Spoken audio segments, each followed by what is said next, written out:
Yash birthday cutout ತಗುಲಿದ ವಿದ್ಯುತ್ ತಂತಿ, ಮೂವರು ಯಶ್ ಅಭಿಮಾನಿಗಳ ಸಾವು, ಇಬ್ಬರ ಸ್ಥಿತಿ ಗಂಭೀರ.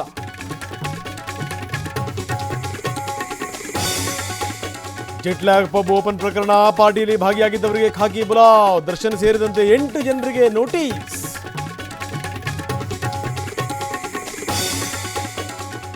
Bilkis Bano gang rape case, ಅತ್ಯಾಚಾರಿಗಳ ಬಿಡುಗಡೆ ಆದೇಶ ರದ್ದು, ಮತ್ತೆ ಜೈಲಿಗೆ ಕಳಿಸುವಂತೆ ಸುಪ್ರೀಂ ಸೂಚನೆ.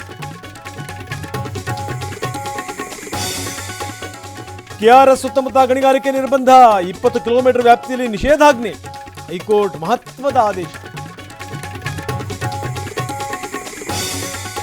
ಬಾಬಾ ಬುಡನ್ ದರ್ಗಾದಲ್ಲಿ ಗೋರಿ ಧ್ವಂಸ ಪ್ರಕರಣ, 12 ಆರೋಪಿಗಳ ವಿಚಾರಣೆಗೆ ಹಾಜರ್, ಫೆಬ್ರವರಿ 7ಕ್ಕೆ ವಿಚಾರಣೆ ಮುಂದೂಡಿಕೆ. ಬಿಜೆಪಿಯಲ್ಲಿ ಗರಿಗೆದರಿದ ಲೋಕಸಭಾ ಚುನಾವಣೆ ತಯಾರಿ, ಘಾಟ್ನಲ್ಲಿ ಚಿಂತನಾ ಮಂಥನ ಸಭೆ, 45 ಪ್ರಮುಖರು ಭಾಗಿ.